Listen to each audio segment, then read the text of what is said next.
Happy Friday, everybody. I'm not making another video till Friday.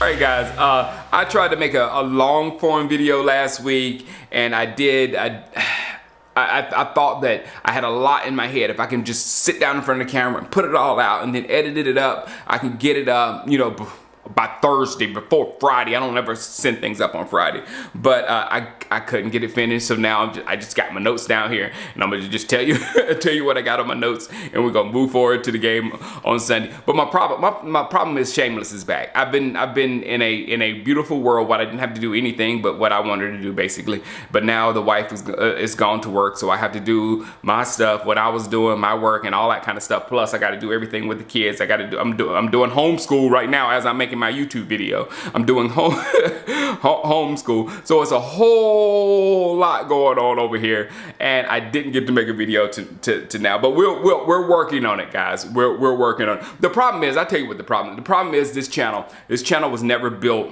and I never envisioned it to be any kind of source of income for me. I don't want it to be. I want it to be as clean as possible that way. And then also, secondly, it's not a vehicle for me to be a Stephen A. Smith or a sports personality or anything. It's not a vehicle for me to get anywhere. It's just me to sit here and be a fan and talk about my Cowboys. That's what I made the channel for, and I want to try to keep it to that as close as possible. So you know I'm not out here just saying stuff to get more people to come to my channel and so I can make more money or get more clicks and all that kind of stuff. So that's a problem. And when I'm doing that, that means that this thing is going on the back burner for other stuff that, you know, like help out my family and, you know, feed my family, put food on my family, that kind of thing.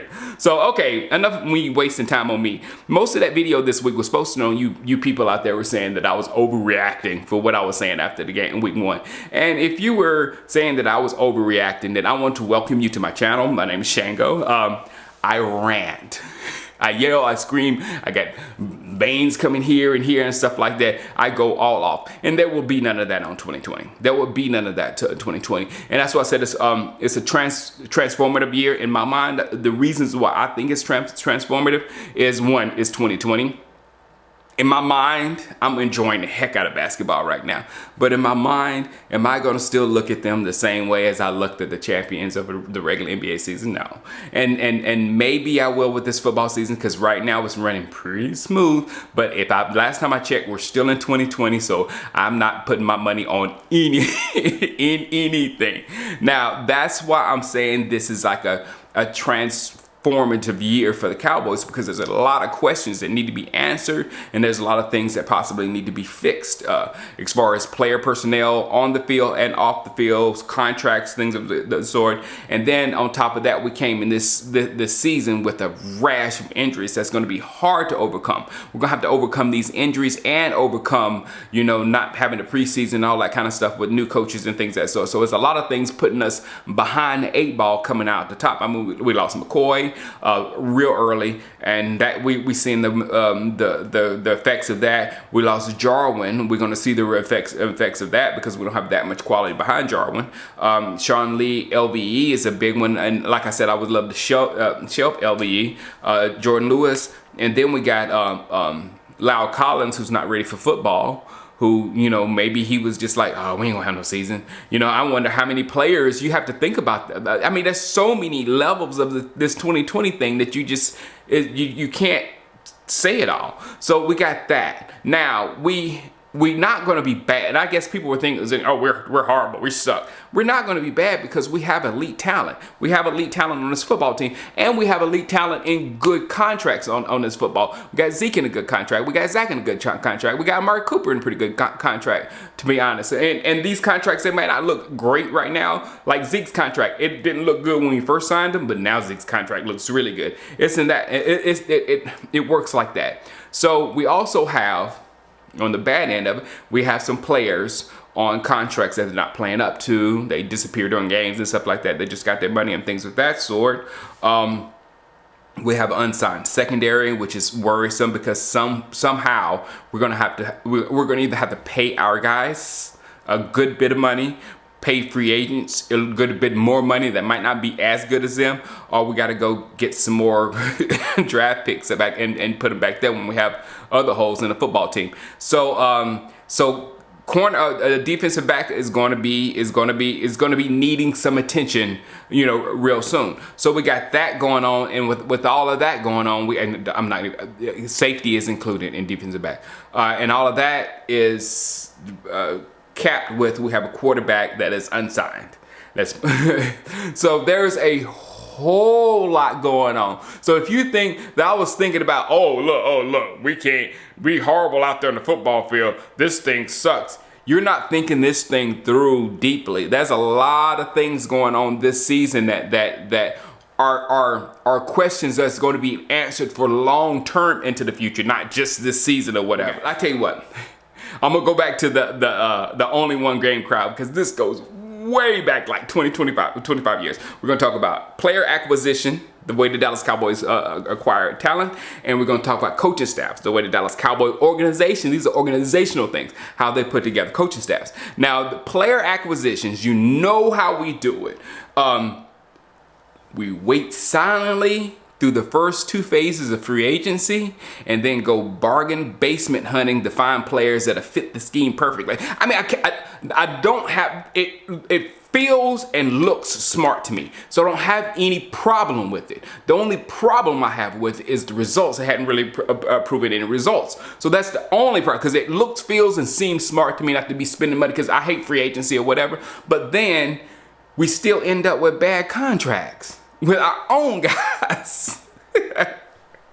You also know when you bring a new coach and you tell that player to do something different, it won't run smoothly, especially if it's new to them. So I just want to let you know that could be happening to our defense, what I was saying right there, where they're learning all this new stuff and it's slow in their head, and it's got to gradually speed up the more they play. So that's the way the Cowboys work when it comes to player acquisitions. That's why that's why you look at that one game, you say, oh, the talent might not be there, because that talent was there to play the Tampa 2. You know what I'm saying? Now we're doing something a little different.